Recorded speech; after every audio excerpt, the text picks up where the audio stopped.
மணப்பெண்ணின் பிரத்யேகமான திருமணம். Vivaha the Chennai silks. Summer holidays வந்தாச்சு, நம்ம ஜிடி ஹாலிடேஸும் வந்தாச்சு. GT holidays, south India's number 1 travel brand. பழைய நகையை கொடுத்து வைட் 11 monthsல அதே அடைக்கு புது நகையை எடுத்துக்கோங்க. எக்ஸ்ட்ராவா ₹1 தர வேண்டாம். Magic old gold exchange.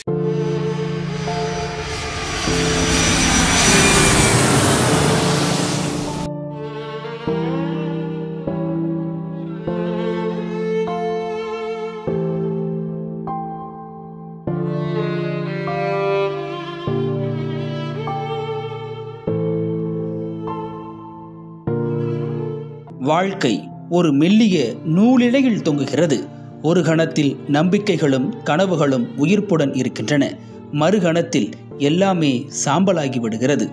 இது ஏர் இந்தியா விமான பயணிகளின் கதை. அவர்களில் ஒருவர் மட்டுமே உயிர் பிழைத்துள்ள கதை.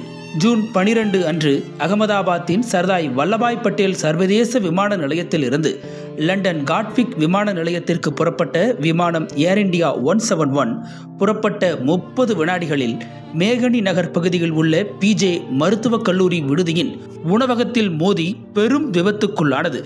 இந்த போயிங் 787-8 ட்ரீம்லைனர் விமானத்தில் 230 பயணிகளும் 12 பணியாளர்களும் இருந்தனர். 169 இந்தியர்கள், 53 பிரிட்டிஷ் குடிமக்கள், 7 போர்ச்சுகீசியர்கள், 1 கனடியர் உள்ளிட்டோர் இதில் அடங்குவர். பிரதீக் ஜோஷி மற்றும் கோமி வியாஸ்.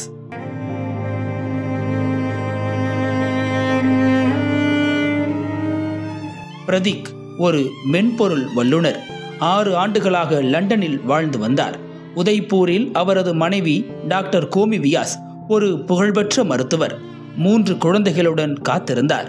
கோமி பசிபிக் மருத்துவமனையில் பணியாற்றி சமீபத்தில் வேலையை விட்டு குடும்பத்துடன் லண்டனில் புதிய வாழ்க்கையை தொடங்க பயணித்தார். 8 வயது மகள் மிரையா, இரட்டை மகன்கள் 5 வயதான நகுல் மற்றும் பிரத்யூத் ஆகியோருடன் அவர்கள் எடுத்த செல்ஃபி உறவினர்களுக்கு அனுப்பப்பட்டது. ஆனால் அவர்களின் கனவு அந்த விபத்தில் முடிந்து போனது. ராஜஸ்தானைச் சேர்ந்த 21 வயது குஷ்பு மருத்துவரான விபுலுடன் கடந்த ஜனவரியில் திருமணமானவர். விபுல் லண்டனில் பணியாற்ற குஷ்பு பாஸ்போர்ட் பெற்று முதன்முறையாக கணவரை சந்திக்க பயணித்தார். வீட்டை விட்டு வெளியேறும் போது தாயையும் உடன்பிறப்புகளையும் கண்ணீருடன் ஆறத் தழுவியுள்ளார். குஷ்புவின் தந்தை இனிப்பு வியாபாரி மற்றும் விவசாயி என கூறப்படுகிறது. குஷ்புவின் பயணம் இந்த விபத்துடன் முடிந்து போனது. ரஞ்சிதா கோபகுமாரன் கேரளாவின் பத்தினம்திட்டாவைச் சேர்ந்த 38 வயது செவிலியர். 10 மற்றும் 7ஆம் வகுப்பு படிக்கும் 2 குழந்தைகளின் தாய். ஓமனில் செவிலியராக பணியாற்றிய ரஞ்சிதா ஒரு ஆண்டுக்கு முன்பு இங்கிலாந்தில் பிரபல மருத்துவமனையில் வேலை பெற்றார். சொந்த ஊரில் வீடு கட்டும் கனவுடன் வீட்டு வேலைகளை கவனிக்க விடுமுறையில் கேரளா வந்தார். கேரள சுகாதாரத்துறையில் செவிலியர் பணியும் அவருக்கு கிடைத்திருந்தது. இரட்டிப்பு மகிழ்ச்சியான இந்த நேரத்தில்தான் ரஞ்சிதா விமான விபத்தில் உயிரிழந்துள்ளார். விஜய் ரூபானி முன்னாள் குஜராத் முதல்வர். 2016 முதல் 2021 வரை அந்த மாநிலத்தை ஆட்சி புரிந்தவர். 68 வயதில் தனது மகளை பார்ப்பதற்காக விமானத்தில் பயணித்தார். 12-6 அதிர்ஷ்ட எண்ணாக கொண்டிருந்தவர் தனது வாகனங்களில் இந்த எண்ணை பயன்படுத்தினார். 6வது மாதம் 12ஆம் தேதி இந்த விபத்தில் அவர் உயிரிழந்தது பெரும் துரதிருஷ்டவசமாகவே பார்க்கப்படுகிறது. அவர் இந்த விமானத்தில் ஏறியதும் பெண்ணொருவர் எடுத்த புகைப்படம் அவரது கடைசி படமாக அமைந்துள்ளது. நங்கோய் சர்மா மணிப்பூரைச் சேர்ந்த 21 வயது விமான பணிப்பெண். 2 ஆண்டுகளாக ஏர் இந்தியாவில் பணியாற்றியவர். மணிப்பூரில் மைத்தேய் குக்கி மோதல்களுக்கு மத்தியில் அவரது குடும்பம் இவரை இழந்து தவித்து வருகிறது. விஸ்வாஸ் குமார் ரமேஷ் ஒரே உயிர் பிழைத்த நபர். 40 வயதான இவர் பிரிட்டிஷ் குடிமகன். 11A இருக்கையில் அவசர வெளியேறு வாசலுக்கு அருகில் அமர்ந்திருந்தார். விமானம் புறப்பட்ட 30 வினாடிகளில் ஒரு பெரிய சத்தம் கேட்டது. பின்னர் விமானம் விழுந்தது என கூறுகிறார். அவரது சகோதரர் அஜய் 11J இருக்கையில் உயிரிழந்தார். சத்தம் கேட்ட மறுகணத்தில் ஒருபுறம் இருந்த எக்ஸிட் டோரை திறந்து பார்த்தபோது அது திறக்கவில்லை. அதனால் மறுபுறம் இருந்த எக்ஸிட் டோரை திறந்து நான் வெளியேறினேன் என அவர் செய்தி ஊடகங்களுக்கு தனது அனுபவத்தை பகிர்ந்துள்ளார். பூமி சவுகான் லண்டனில் கணவருடன் வசிக்கும் இந்திய பெண். விடுமுறைக்கு இந்தியா வந்திருந்தவர் இந்த விமானத்தில் பயணிக்க திட்டமிட்டிருந்தார். போக்குவரத்து நெரிசலால் 10 நிமிடங்கள் தாமதமாகி விமானத்தை தவறவிட்டார். தற்போது கடவுளுக்கு நன்றி என நெகிழ்கிறார். விமானம் 625 அடி உயரத்தில் சிக்னலை இழந்தது. மேடே அழைப்பு ஒலித்தது. ஆனால் பதில் எதுவும் இல்லை. இறக்கைகள் சரியான நிலையில் இல்லை. லேண்டிங் கியர் மேலேற்றப்படவில்லை. விமானம் உணவகத்தில் மோதிய போது 200 மருத்துவ மாணவர்கள் உணவு உண்டிருந்தனர். 50 பேர் காயமடைந்துள்ளனர். 75 பேர் உயிரிழந்ததாக தகவல்கள் தெரிவிக்கின்றன. மொத்தம் 290 பேர் உயிரிழந்திருக்க கூடும் என தற்போது கணக்கிடப்படுகிறது. இந்த விபத்து போயிங் 787 ட்ரீம் லைனரின் முதல் மரண விபத்தாக கருதப்படுகிறது. இந்திய விமான விபத்து விசாரணை பிரிவு அதிகாரிகள் இதை தீவிரமாக விசாரித்து வருகின்றனர். இந்த சோகம் வாழ்க்கையின் நிலையற்ற தன்மையை உணர்த்துகிறது. நேசிப்பவர்களிடம் இப்போதே பேசுங்கள். கனவுகளை துரத்துங்கள். நாளை வராமல் போகலாம். விமானம் 171 பயணித்தவர்கள் தற்போது நம்முடன் இல்லை. ஆனால் அவர்களின் கதை நமக்கு பாடமாக அமைந்துள்ளது.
நக்கீரன் டிவிக்கு சப்ஸ்கிரைப் செய்யுங்கள்.